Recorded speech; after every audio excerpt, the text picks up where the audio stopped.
വിജയിക്കുന്ന വ്യക്തികളുടെ ജീവചരിത്രം പരിശോധിച്ചാൽ നമുക്ക് മനസ്സിലാകും അവർക്ക് കൃത്യമായി പറഞ്ഞാൽ ഒരു അതിയായ ആഗ്രഹം, ഡിസയർ ഉള്ളിലുണ്ടായിരുന്നു. ബേണിംഗ് ഡിസയർ എന്ന് വേണമെങ്കിൽ നമുക്ക് പറയാം. ഈ ബേണിംഗ് ഡിസയർ പലപ്പോഴും പല ആളുകളിലും കെട്ടുപോവാറുണ്ട്. മറ്റുള്ളവരെ വിമർശനം കേൾക്കുമ്പോൾ, മറ്റുള്ളവരെ കളിയാക്കൽ കേൾക്കുമ്പോൾ, മറ്റുള്ളവരെ തെറ്റിദ്ധരിപ്പിക്കലൊക്കെ കേൾക്കുമ്പോൾ പല ആളുകളിലും ഈ ഡിസയർ കെട്ടുപോവാറുണ്ട്. ഇത്തരം വിമർശനങ്ങൾ ഉണ്ടാകുമ്പോഴും ഇത്തരം നിരുത്സാഹപ്പെടുത്തലുകൾ ഉണ്ടാകുമ്പോഴും നമ്മുടെ ഉള്ളിൽ കിടക്കുന്ന ആഗ്രഹം അതിയായത് ശക്തിയുള്ളതാണെങ്കിൽ ഊണിലും ഉറക്കിലും അത് നേടാൻ വേണ്ടി നമ്മൾ പരിശ്രമിച്ചുകൊണ്ടേയിരിക്കും. ചില ആളുകൾ പ്രേമിക്കുന്ന സമയത്ത് പറയാറുണ്ട്, അവളെ സന്തോഷത്തോടെ വിവാഹം കഴിക്കണം ഞാൻ ആഗ്രഹിക്കുന്നു.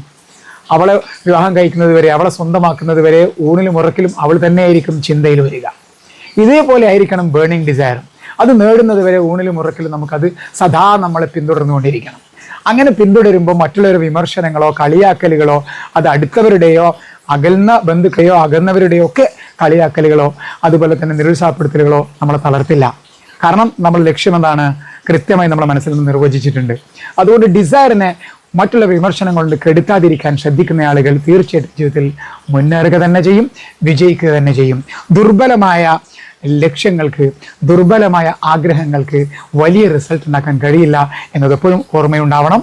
അതുകൊണ്ട് ഡിസയറിനെ എപ്പോഴും കത്തിജ്വലിപ്പിച്ച് നിർത്താൻ നമുക്ക് കഴിയണം. അതിനനുസരിച്ച് പദ്ധതികൾ ആവിഷ്കരിച്ച് മുന്നോട്ട് പോവുക.